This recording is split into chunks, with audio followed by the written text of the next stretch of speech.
Salut, Hobby pour son délicieux. Je suis content de vous retrouver aujourd'hui pour un bourguignon de champignons végétariens.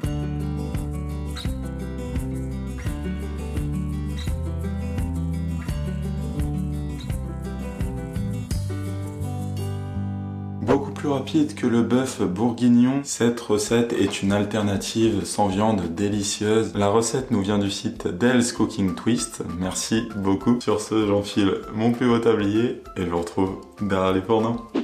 Alors c'est parti pour la recette. Première chose que l'on va faire, c'est de préparer tous nos légumes. Comme ça sera fait, puis on pourra enchaîner le tout sans stress à la cuisson. Pour ça, on va commencer avec la star de la recette, qui sont nos champignons. Entre 500 et 700 grammes de champignons. Alors dans la recette de base, il y a marqué 350 grammes de champignons de Paris brun et 350 grammes de champignons de Paris blanc. Moi, dans mon magasin, ils vendaient des barquettes de 250 grammes. Je me suis dit que ça devrait le faire. Et en soi, si vous trouvez que des bruns ou que des blancs, ça marchera aussi. Voilà. Bon, c'est juste qu'avoir un petit peu de diversité au niveau des couleurs, c'est toujours sympa. Pour la préparation, assez important, moi, ils étaient vendus directement. Vous voyez, avec le bout des pieds découpés. Parfois, ça se trouve avec des pieds plus longs qu'il faudra découper. Très important de bien les laver pour éliminer toute la terre. Donc moi, je l'ai déjà fait. Pensez bien à le faire.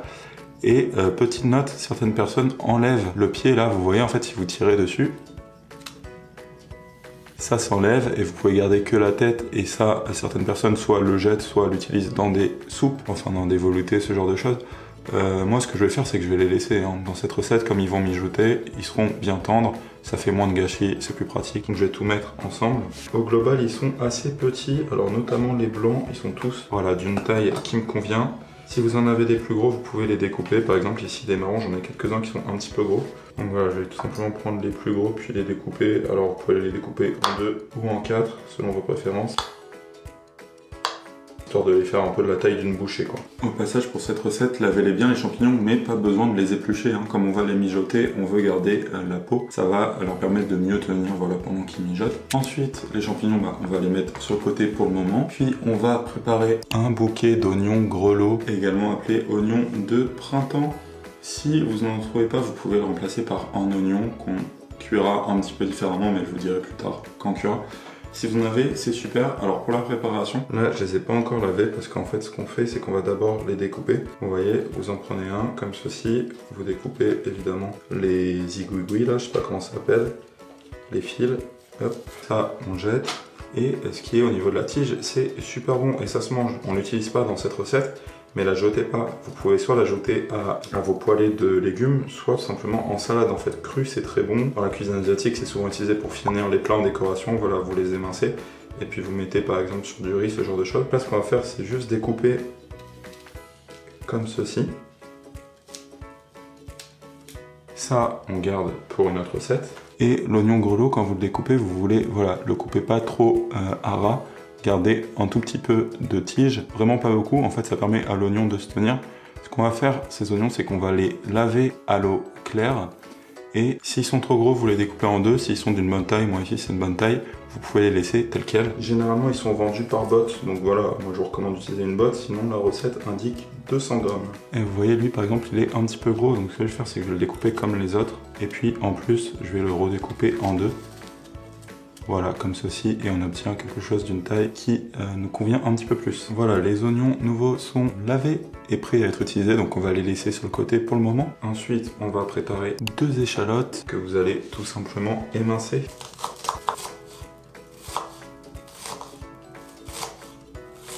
Hop, puis pareil, on les garde pour tout à l'heure. Au passage, pardonnez-moi les amis si j'ai une voix bizarre, je récupère à peine d'une extinction de voix. Je crois qu'il y a encore des restes, ça doit s'entendre. J'espère que ça vous dérangera pas trop. Je donne tout mon possible. Ensuite, pareil, on va émincer 3 gousses d'ail. Alors voilà, 3 gousses d'ail. Alors vous pouvez voir les miennes, il y a de sacrés germes, donc je vais enlever les germes évidemment. Parce que c'est de l'ail que j'ai depuis un moment. Et voilà, si on a des germes, normalement c'est utilisable, il n'y a pas de souci. Hop. Pour émincer là, je vois toujours les Américains, ce qu'ils font, c'est qu'ils prennent leur gros couteau là, puis ils l'écrasent comme ça. Alors il me semble qu'ils le font avec les gousses entières pour les éplucher plus facilement, mais bon, comme je l'ai déjà mis, là ça n'a pas fait grand chose, et puis après, juste ils y vont en mode bourrin, comme ça. On tente la méthode américaine, les amis.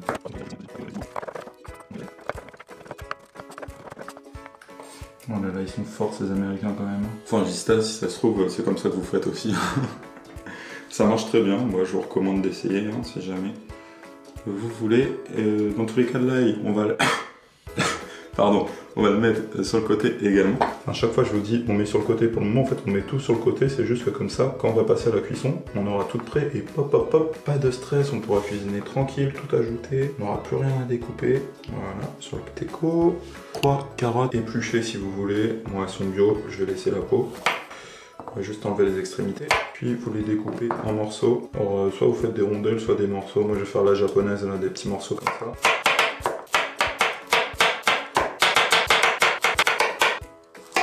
Voilà, hop, dans leur petit bol. 2 branches de céleri. Alors céleri, ce qu'on va faire c'est enlever les feuilles et plutôt que de les jeter, en fait je vais les utiliser en tant qu'herbe aromatique directement dans la recette. Comme ça, pas de gâchis. Voilà, je les mets sur le côté, puis on les utilisera tout à l'heure, pareil. Et le céleri, c'est perso un truc que j'ai toujours galéré à préparer parce que j'ai jamais compris comment on enlevait les fils. J'ai vu une méthode là sur internet, je me suis dit que j'allais essayer. Ça va être le crash test, où apparemment, vous cassez le bout comme ceci. Ok. Et puis après, en tirant, ça devrait enlever les fils. Ok, ça a l'air de plutôt bien marcher. Ok, j'ai enlevé pas mal de fils, j'ai l'impression que j'en ai quand même toujours quelques-uns, genre là. Non, peut-être que ça a bien marché en fait. Ça m'a l'air d'avoir plutôt bien marché, on va faire le test. Hein. Hop, petit bout. Ça a bien marché, écoutez. Hein. Je sais que certaines personnes le font à l'économe, mais en fait le problème c'est que quand vous le faites à l'économe, vous l'épluchez énormément. Vous retirez certes les fils, mais vous retirez également énormément de céleri. En tout cas, le céleri, vous l'émincez. Des petits morceaux. Et le céleri, vous pouvez le mettre avec les carottes, vu qu'on les ajoutera en même temps. Et j'ai le plaisir de vous informer que les préparations préliminaires sont terminées. On va pouvoir passer à la cuisson. Pour la cuisson, on fait tout que vous allez faire chauffer à feu moyen. Puis on va y faire chauffer l'équivalent de 2 cuillères à soupe d'huile d'olive. Hop, 1, 2... Et je vais aller chercher une autre bouteille. Je crois que ça filmait pas. Donc je disais en fait, une fois l'huile chaude, vous ajoutez les oignons gros lots dedans, puis on va les faire revenir quelques minutes jusqu'à qu'ils aient une belle couleur. Une fois qu'ils sont bien dorés comme ceci, vous allez les retirer et les placer dans un plat creux en attendant. Puis maintenant, dans le reste de notre faitout, alors vous pouvez rajouter un petit peu d'huile si vous voyez que ça en manque. On va relaisser chauffer, oh là j'en remets pas beaucoup, il en reste quand même. On va laisser chauffer une petite minute, en vrai 30 secondes ça suffit. Puis on va y faire cuire nos champignons. Voilà, pareil, nos champignons, quelques minutes, ça va être le temps qu'ils dorent un petit peu et de les pré-cuire. Pensez à remuer régulièrement.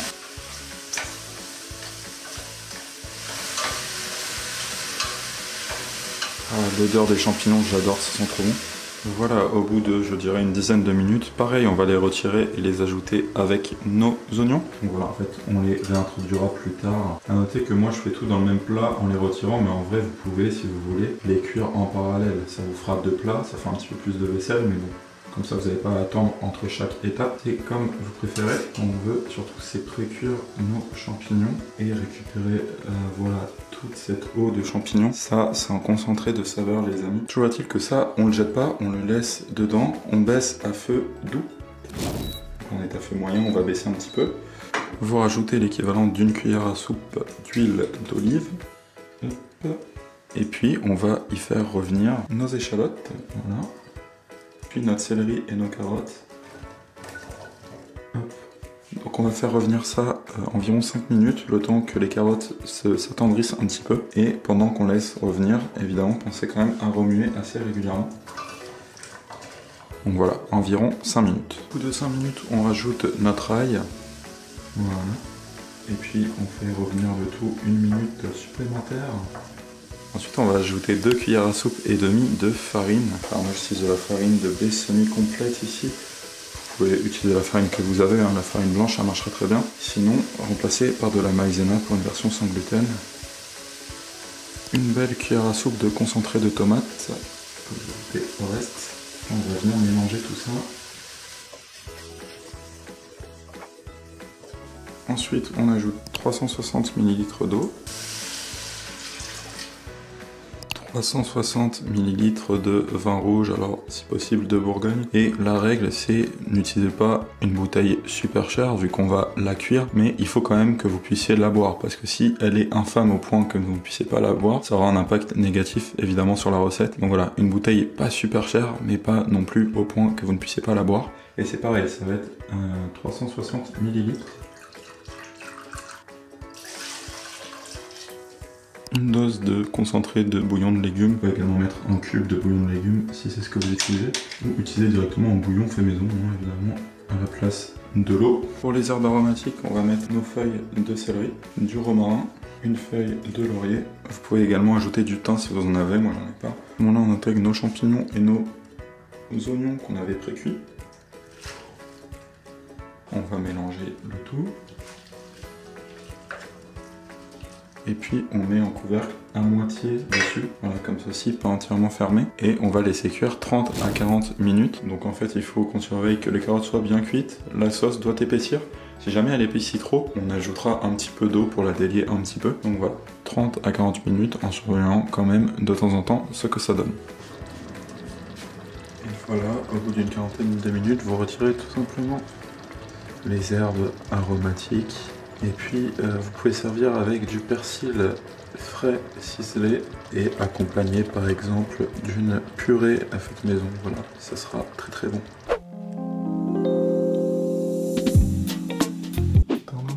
Ça sent super bon. Allez, c'est parti pour la dégustation. Un champignon. Incroyable. Avec la purée maison là les amis. Un bonheur.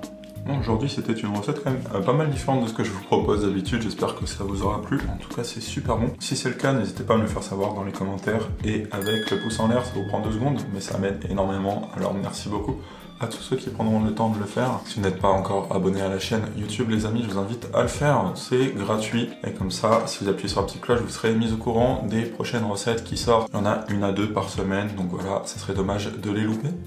Ouais, j'ai ma voix qui déconne encore un petit peu, j'espère que ça vous aurait pas trop dérangé les amis.